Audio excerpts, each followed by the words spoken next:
하나님의 말씀은 누가복음입니다. 누가복음 10장 25절부터 37절. 누가복음 조금 소리 좀 높여주세요.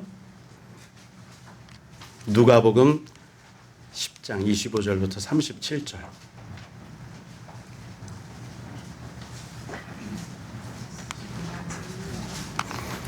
제가 먼저 봉독합니다. 어떤 율법사가 일어나 예수를 시험하여 가로되 선생님, 내가 무엇을 하여야 영생을 얻으리이까? 예수께서 이르시되 율법에 무엇이라 기록되었으며 내가 어떻게 읽느냐? 대답하여 가로되 내 마음을 다하며 목숨을 다하며 힘을 다하며 뜻을 다하여 주 너의 하나님을 사랑하고 또한 내 이웃을 내 몸과 같이 사랑하라 하였나이다. 예수께서 이르시되 내 대답이 옳도다. 이를 행하라. 그러면 살리라 하시니 이 사람이 자기를 옳게 보이려고 예수께 여짜오되 그러면 내 이웃이 누구니오이까? 예수께서 대답하여 어떤 사람이 예수를 살려서 여리고로 내려가다가 강달마리아에 강변에 있고 옷을 벗고 내려 그만 죽은 것을 보더라.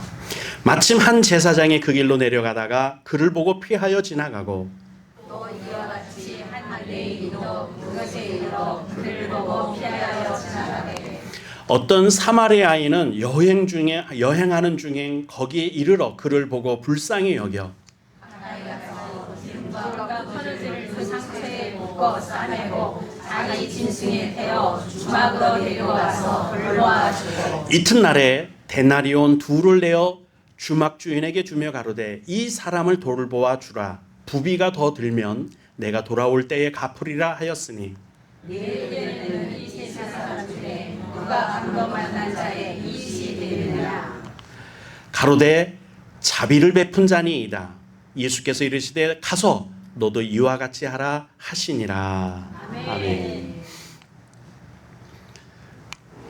제가 새로운 분이 오면은요, 잘 눈도 못 마주치고 말도 잘 못하고 그래서 엄청 막 이렇게 손에 또 막 저리고 막 그래요 지금.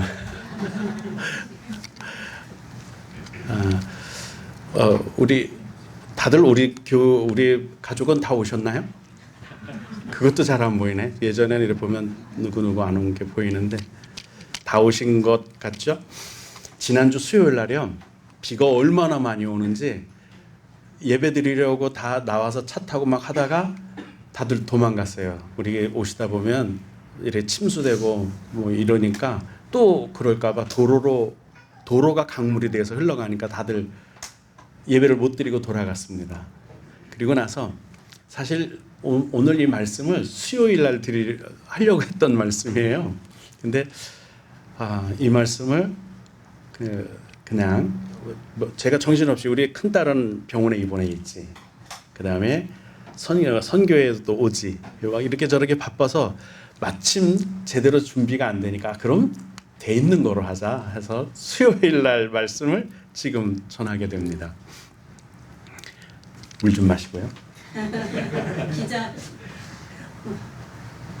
생각하기에 한 3, 40년 목회를 했으면 안 떨릴 것 같죠? 틀려요. 저희 아버님이 살아계실 때 처음에 집사 유명을 받았던 때를 기억합니다. 집사 유명을 받고 나서 제일 먼저 한 일이 뭐냐면 가족회의를 여셨어요. 그러면서 하는 얘기가, 야, 나 오늘부터 담배 끊는다. 담배 끊는다. 그래서 정말 끊으실 줄 알았더니요, 못 끊으셨어요. 작심삼일이더라고요. 그리고 나서 안수집사가 되셨어요. 안수집사가 되시니까 뭐 사방에 알리더라고요. 나 오늘부터 담배 끊어, 이제 담배 끊어. 그리고 아주 공표를 했어요. 오늘부터 담배 끝이다. 끊었을까요? 못 끊었어요. 네, 못 끊었어요. 못 끊었어요.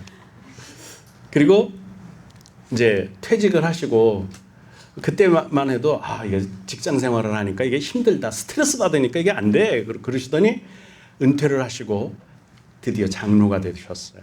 장로 안수를 받고 임직식을 하는 날, 그때는 이제 창피하니까 뭐 여기저기 얘기를 못 하고 가족들에게만 얘기했어요. 담배 이제 끊을게. 담배 끊을게. 그래서 담배 끊는 줄 알았어요. 시간 날 때마다 본가에 가면 어머니 하시는 말씀. 에이구, 너 아버지 또 담배 사러 갔다 얘. 계속 담배를 못 끊으시는 거예요. 그러다가 돌아가실 때까지도 담배를 못 끊으셨어요. 그리고 하시는 말씀이 이거였어요. 야, 담배 끊으려고 스트레스 받는 게 담배 끊는 것보다 더 해로운 것 같아. 그래서 담배 피우기로 했어.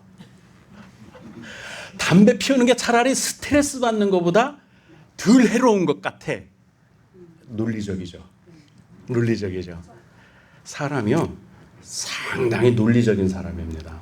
존재가 그래요. 우리 머리 생각이 상당히 논리적인데 합리적이진 않아요. 당연히 들어보면, 누구든 들어보면, 스트레스 받는 거가 담배 끊는 거보다 더 힘들어서 더 나빠서 내가 스트레스 안 받으려고 담배 피우는 거야. 논리적이지만 잘못된 얘기예요. 그죠? 오래전에 무슨 동교동 치킨인가 치킨집에 치킨을 사러 가서 그때 배달이 잘 안 되던 때에 왜 배달을 안 나니까 이제 거기 사러 갔는데 보니까 그 위에 메뉴판에 이렇게 써놨어요. 닭은 살찌지 않습니다. 닭은 살 안 쪄요. 이렇게 써 있어요. 맞아요, 틀려요? 가만히 보면은요, 조류는 살찌는 법이 절대로 없어요. 살찌면 잡아먹히거든요. 나르질 못하니까 둔해지면 속도가 늦거든요. 그러니까 독수리를 비롯해서 모든 새는 다 살찌는 종류가 없어요. 혹 살찌는 게 있다면 날지 않고 걸어 다니는 걸 거예요. 살찌지 않아요. 맞아요, 틀려요? 논리적이죠. 무슨 뜻이에요? 많이 먹어도 된다는 뜻인가요? 네. 여러분, 기름때 튀기고 이런 치킨을 먹으면 살찔까요, 안 찔까요? 당연히 찌죠. 그 뒤에 문장이 빠졌어요. 닭은 살 안 쪄요. 내가 살쪄요. 그죠? 그게 빠졌어요.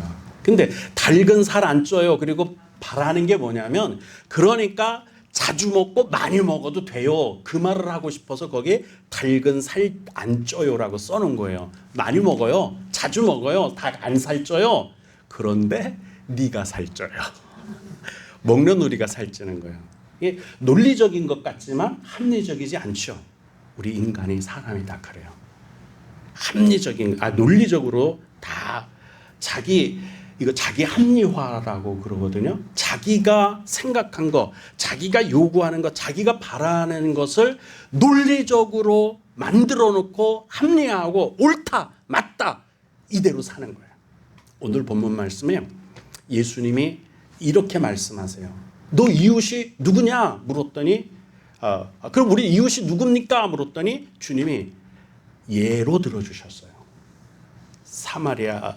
여리고로 내려가던 중에 한 강도 만난 사람이 있었다. 그 사람이 거반 죽게 됐다는 거예요. 거반. 그러니까 다 죽은 거예요. 이제 다 죽은 거예요. 이제 숨 끊어지기 직전이란 말이에요. 그때 누가 지나갔느냐면 제사장이 먼저 지나갔어요. 제사장이 하는 일이 뭐예요? 예배를 집전하고, 그죠? 제사를 주관하는 사람이에요. 율법에 보면 죽은 시체를 만지면 부정하게 된다고 나와요. 여러 가지 부정하게 되는 원인들이 기록되어 있죠. 율법에 보면 부정하게 된대요. 자기가 부정하게 되면 부정한 사람은 일주일 동안 예배를 드릴 수 없어요. 하나님께 나올 수 없어요. 예배를 집전해야 되는데 부정해진다면 안 되잖아요. 이게 자기 논리예요. 나는 하나님의 일을 해야 되는 사람이야. 지금 예배 드리러 가는 중인데 내가 저 거반 죽게 된 시체나 다름없는 거, 피 묻고 그 더러운 시체를 만지고 나면 나 부정해져. 예배 못 드려. 그러니까 나는 돌아가야 돼.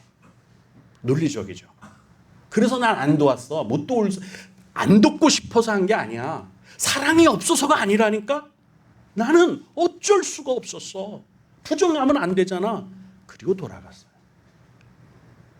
신학적이죠. 신앙생활을 신학적으로 하는 사람들이 있어요. 그 다음에 레윈이 지나갑니다. 레윈도 지나가다 보니까 지금 막 성경책 들고 성경 가방 들고 구역 예배를 드리러 가는지 가다 보니까 있단 말이에요. 나도 지금 예배 드리러 가는 중이거든. 내가 부정 타면 나도 예배 못 드려. 레위인이 제사장이 되는 사람들이잖아요. 평신도란 뜻이에요. 이 사람들도 종교적인 신앙생활을 하는 사람이라는 뜻이에요. 나는 안 돼. 내가 부정 타면 우리 집은 내가 우리 집에 기도하는 대장인데 내가 무너지면 내가 신앙을 종교적인 게 뭔 뜻인지는 나중에 우리 많이 또 알게 될 텐데 종교적인 신앙생활을 안 돼요. 하나님의 말씀으로 믿음 생활, 신앙 생활을 해야지. 선한 사마리아인은 이것저것 따지지 않은 사람이 죽어가는 게 먼저였어요. 생명에 대한 사랑. 하나님이 독생자를 보내실 때 뭐 때문에 보내셨어요? 생명이 죽어가고 있으니까, 그게 죄인이니까, 부정한 사람이니까, 이미 범죄했기 때문에, 사망의 심판에 처했기 때문에 사람들을 버린다? 이게 신학적이겠죠. 종교적으로 바라보는, 너는 이미 끝났어. 이미 너는 죄와 사망과 심판에 처해 있어서 버려야 되라고 생각했던 우리 인간을 하나님은 독생자를 보내주셔서 이게 2데나리온 될 거예요. 이게 바로 주님이 주신 부귀예요. 하나님이 우리에게 주신 부귀예요. 이걸 주면서 살려내라는 거죠. 이 사랑이에요. 그게 하나님의 사랑이죠. 그 사랑을 너도 이와 같이 하라는 거예요. 반면에 이 율법사는 주님에게 묻는 의도가 있었어요. 첫 번째는 시험하고자 해서 주님께 물었어요. 어떻게 해야 영생을 얻습니까? 물었던 이유가 25절에 시험하고자 하여. 의도가 나빴죠. 알고 싶어서가 아니에요. 시험한다는 얘기는 나는 알고 있는데 너도 알고 있어? 시험해보고 싶었던 거예요. 나는 이걸 알고 있는데 나는 지금 율법사기 때문에 알고 있는데 너 그거 알고 있어? 영생을 하려면 뭐를 해야 되는지? 그거 시험해보고 싶어서. 그랬더니 예수님이 내 이웃을 말하는데 너도 그럼 그렇게 행해. 그게 바로 영생을 얻는 길이야 했더니 그 이웃이 누구지? 이때는 뭐 때문에 물었다고 나오느냐면 자기를 옳게 보이고자 물었다고 나와요. 시험하고자 옳게 보이고자 물었어요. 이게 뭔 뜻이죠? 옳게 보인다는 말이 뭔 뜻이죠? 이게 바로 자기 합리화예요. 너도 이와 같이 행하라. 하나님을 목숨을 다해서 사랑하고 내 이웃을 내 몸같이 사랑하라는 말을 씀을 듣고 나니까 이제 자기가 행했던 것들이 주마등처럼 지나가겠죠. 자기가 지금 살아온 것들이 지나가겠죠. 이것이 내가 지금 잘했다고 인정받고 싶고 내가 스스로 내가 잘했다고 나 자신을 위로하고 싶어진 거예요. 그래서 논리적으로 합리화를 하는 거예요. 어떻게? 나 지금까지 사랑하면서 살았어요. 이거를 옳게 보이고 싶었던 거죠. 그래서 주님께 물어요. 이웃이 누구죠? 그랬더니 주님이 제사장, 레위인, 사마리아인을 들여내놓고 이 중에 누가 정말 이웃인 것 같냐? 예, 사마리아 사람입니다. 너도 그렇게 해. 그 말씀이에요. 이 사마리아인이 그럼 사랑하면서 살았을까요? 안 하면서 살았을까? 옳게 보이려고 물었다는 걸 보면 사랑한 거예요. 어떤 사랑? 자기 중심적인 사랑, 자기 합리화적 사랑, 자기에게 유익이 되는 사랑, 자기에게 자기 중심적이고 자기가 판단할 때 자기야 이기적이고 배타적인 삶을 살아온 거란 얘기예요. 이런 사랑을 한 사람들이 대표적으로 어떤 사람들이 있을까요? 히틀러. 자기 가족, 자기 민족, 자기에 대한 사랑은 강력했어요. 반면에 무진장만 많은 사람을 죽였어요. 보면 히틀러도 개를 기릅디다. 개도 사랑합디다. 히틀러도 사랑하는 사람이구나. 그 사랑이 자기 합리화. 나도 사랑하는 사람이, 나도 사람이니까 사랑해. 그래? 주님이 그 앞에 가서 제사장이 있고 레위인이 있고 섬한 사마리아인이 있어. 너 어떤 사랑하니? 물으면 내가 옳게 보이려고 주님 앞에 심판대 앞에 섰을 때 자기가 옳다고 이야기할 수 있을까요? 이런 사랑은 주님이 말씀하시는 그런 사랑이 아니에요. 자기 중심적이고 자기에게 유익이 되고 자기가 기준이 되는 사랑이 아닌 하나님이 기준이 되는 사랑을 선한 사마리아인을 통해서 말씀하시는 겁니다. 그 말씀이 오늘 우리 가슴에 있기를 주님의 이름으로 축복합니다. 편협된 삶을 살면서 자기 사랑하면 이익이 되고 이렇게 살면 절대로 그건 사랑이라고 할 수 있는 게 아니 주고받는 거지. 사랑은 흘려보내는 거예요. 사랑은 나누는 거예요. 사랑은 베푸는 거예요. 그리고 뒤돌아보지 않는 것인 줄로 믿습니다. 근데 우리 그리스도인들이 신앙생활하면서 타성에 젖어서 신앙생활하다 보면 논리적이기는 해요. 우리 교인들끼리 우리끼리는 논리적이긴 한데 너무 자기중심적인, 우리밖에 모르는, 우리 울타리 안에 있는 그 범주를 벗어나지 못하는 사랑을 하게 돼요. 마치 제사정처럼. 그래서 신학적으로는 틀린 게 없어요. 종교적으로 보면 맞아요. 그런데 하나님의 사랑의 중심에 내놓고 보면 틀려요. 이게 오늘 주님이 우리에게 하시고자 하는 말씀입니다. 주님은 인간적인 합리화를 뛰어넘고 논리를 뛰어넘는 분이시죠.